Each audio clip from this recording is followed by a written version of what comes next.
कोई बहुत बड़ा पद मिल जाए तो उसको बताना नहीं पड़ता कि मुझे ये पद मिला हुआ है, उसके चलने का अंदाज बता देता है कि कोई बहुत बड़ा आदमी है। उसका बड़कपन चलने में झलकता है, उसका बड़कपन बोलने में झलकता है। अरे और की तो बात छोड़ो साहब, उसका बड़कपन उसके देखने से झलकता है। रुको तो सही, किस लिए ताली बजा रहे हो? बड़कपन के लिए है? किसी बहुत बहुत मोटे व्यक्ति के, मतलब मोटा मीन्स वो नहीं, अच्छा पैसे वाले आदमी के पास चले जाओ, उसका देखो हाल चाल, हा क्या बात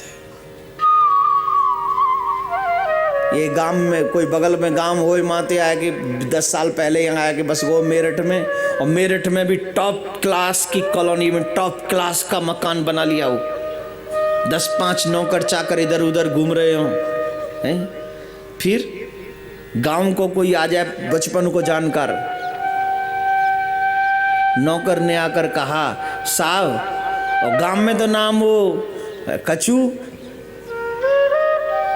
है, गांव में का नाम हो, जोर से बोलो, हैं? कलुआ। गांव में नाम हो कलुआ। अब जी यहाँ कलुआ रहेगो मेरठ में? मेरठ में कलुआ नहीं रहेगो। मेरठ में आएगो तो वो येगो कालीचरण, कलुआ दे कालीचरण। सेठ जी कोई बाहर आया है और यूं कह रहा हूं वो कलुआ ते मिलना।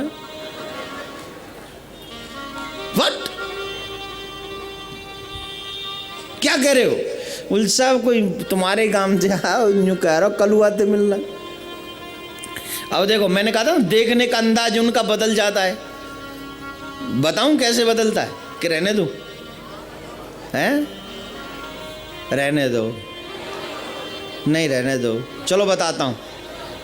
देखो अब वो कलुआ, वो बेचारा नौकर कही रहा है, कोई आया है तो ये देखो ऐसे पेपर पढ़ रहे, चाहे कुछ भी नहीं मिल रहा है, इनको हिंदी नहीं आती पढ़नी, फिर भी लगे आप उसको हाथ में लेके ऐसे। वो बेचारा सेठ जी वो डर रहा है बेचारा, क्या कहूँ मैं, वो काम चाहे पढ़ जानता है वो भी है कि इनको पढ़ना नहीं आता है, पर फिर भी वो डर रहा है बेचारा, कैसे कह दूँ? वो डर डर के बेचारा वो जी वो साहब वो बेचारा डर रहा है, और ये ऐसे पढ़ रहे, और देखो देखना कैसे देखता है वो, ऐसे समझो जैसे बांके बिहारी की झलक हो जे हैं। पूरा ध्यान जाम पेपर में दे रहा हो, बाकी बात पे तो ध्यान और ना दे रहा हो, जो चाहे ठाड़ो माँ ऐसे। हाँ बोल, वो जी कोई यूं कह रहा हूँ वो कलुआ ते मिलना। कौन है? वो जी यूं कह रहा हूँ मैं बचपन को मित्र हूँ अलुआ। अलुआ हूँ, कलुआ ते मिलना।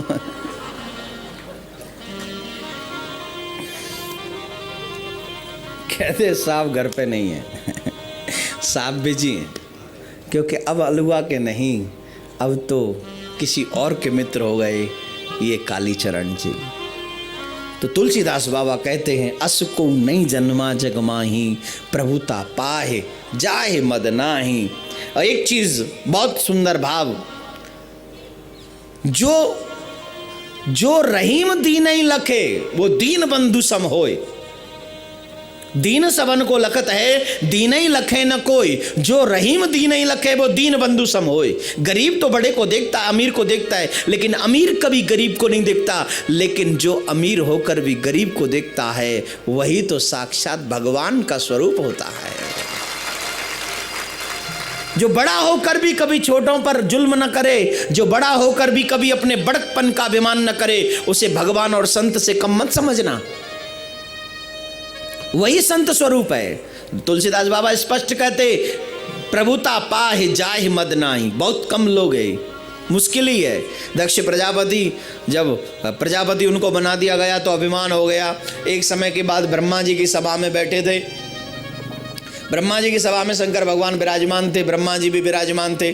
सभी जब दक्ष प्रजापति का प्रवेश उसमें हुआ सभा में, तो जब सभा में प्रवेश हुआ तो सब लोग देवी देवताओं ने खड़े होकर उनका अभिवादन किया। लेकिन शंकर भगवान समाधिस्थ थे, उनके नेत्र बंद थे। ये कहीं भी रहे, ये भजन नहीं छोड़ते कहीं साहब, ये भजन नहीं छोड़ते, ये जहां भी रहते हैं उनका भजन चलता रहता है। कैसे चलता है? ऋषि खान जी ने एक बहुत अच्छा भाव लिखा है, अगर हो सके तो सुनना समझना। आपने कभी गांव में पानी भरने वाली देवी को देखा है? जो कुएं से पानी भरकर लाती है अपने गांव में, तो दूर होते, आजकल तो नल घर में हो गए, पहले तो बहुत दूर थे।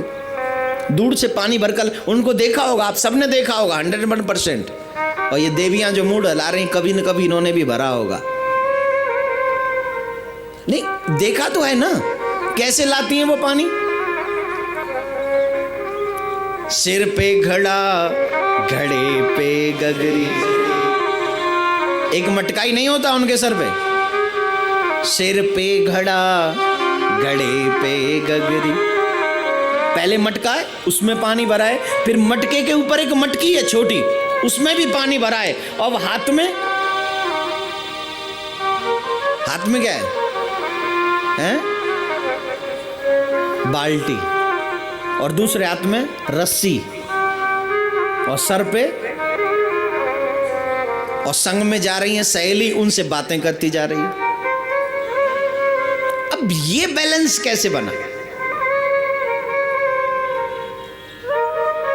ये बैलेंस कैसे बना है? न तो मटकी गिर रही है, न मटका गिर रहा है, न बाल्टी का पानी गिर रहा है, न रस्सी गिर रही है।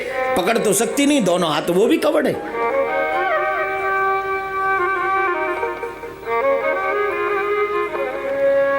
बैलेंस ही नहीं, दिस इज बिग बैलेंस। रसिखान कवि जो हुए हैं उन्होंने इतना अच्छा लिखा है, रसिखान गोविंद को यूं भजिए जैसे नागर को चित गागर में। कैसे भजे भगवान को? हम कहते भगवान का भजन करने का समय नहीं है। ओ मूर्ख बंदे, किसको बना रहा है तू? तो खुद ही अंधा है रे। तू कहता समय नहीं है, समय ही समय है, बाकी का कुछ भी नहीं है। उस नागर, देवी को देखो, वो जब पानी भर कर जाती है, 2 मटके सर पे रखे हैं, एक हाथ में बाल्टी है, दूसरे हाथ में रस्सी है, फिर भी वो बातें भी करती जा रही, लेकिन न तो मटका गिरे, न बाल्टी, न रस्सी। क्यों? बातें चाहे वो स्त्री से कर रही है, हाथ में चाहे बाल्टी है, लेकिन उसका मन जो है वो ऊपर वाली मटकी में लगा हुआ है। काम चाहे जो करे, लेकिन मन वहां लगा है। देखने का काम भी है साहब, रास्ता भी देखना है, कहीं ठोकर ना लग जाए, रास्ता भी तो देखना है। आपके शहरों की तरह रोड नहीं है वहां पर, गांव में आज भी नहीं है। कहूँ ईंट पर ही, कहूँ पत्थर पर हो, कहूँ गोबर पर हो, कहूँ कचू पर हो, ये सब गांव में है। अब उससे भी बचना है तो नजरें कहाँ रखनी है? नीचे। तो जब नजरें नीचे जाएंगी तो बैलेंस नीचे आएगा ना थोड़ा सा। लेकिन साहब, चाहे नजरें इधर हो, चाहे जुबान इधर हो, चाहे हाथ दोनों कबर हो, फिर भी नागर को चितगागर में, उसका मन तो उस मटकी में है। वैसे ही मेरे भाई बहन, चाहे हम कुछ भी करें, दुनिया के हर एक काम आप करिए, लेकिन गोविंद को भजना है उसी के मन की तरह।